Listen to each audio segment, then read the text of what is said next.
तर आज आहे डे 8 ऑफ औषधी कल्प सिरीज. तर आज आपण पाहूयात लक्ष्मी विलास रस या कल्पाच्या घटक द्रव्याची ट्रिक. तर याचा संदर्भ ग्रंथ काय आहे तर बहिषेचे रत्नावली रससार, त्याचा अध्याय 55 आणि श्लोक नंबर 55-58.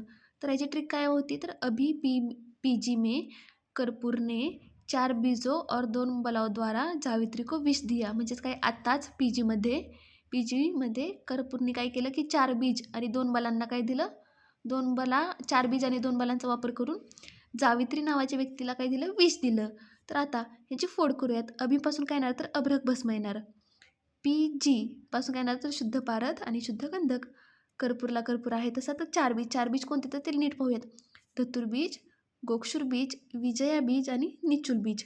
त्यानंतर 2 बोला कोणत्या, अतिबला आणि नागबला. द्वारा म्हणजे काय येणार तर वृद्ध दारू किंवा दारुक. जावित्री म्हणजे काय तर जावित्री म्हणजे काय तर जातिकोश पण असं त्याला म्हणू शकतो आपण. विष, आता विषपासून काय येणार तर विदारी मूल आणि शतावरी. पासून विदारी मूल, पासून शतावरी, दी याला काय येणार तर जायफळ.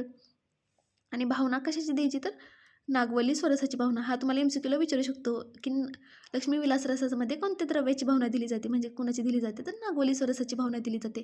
तर आता ह्याची आपण मात्रा बघूयात. अभ्रक भस्माची मात्रा किती आहे तर 48 ग्राम आहे.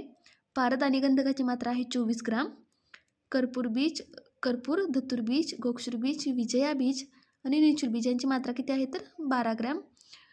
अतिबला, नागबला, दारूक, जावित्री, विदारी मूल, शतावरी आणि जायफळ यांची मात्रा किती आहे 12. तर ट्रिक अशी म्हणते, अभी पीजी में कर्पूर ने 4 बीजों और 2 बलाओं द्वारा जावित्री को विष दिया. तर अभ्रक भस्म 48 ग्राम, पारद आणि गंधक 24 ग्राम आणि कर्पूरपासून खालचे सगळे 12 ग्राम.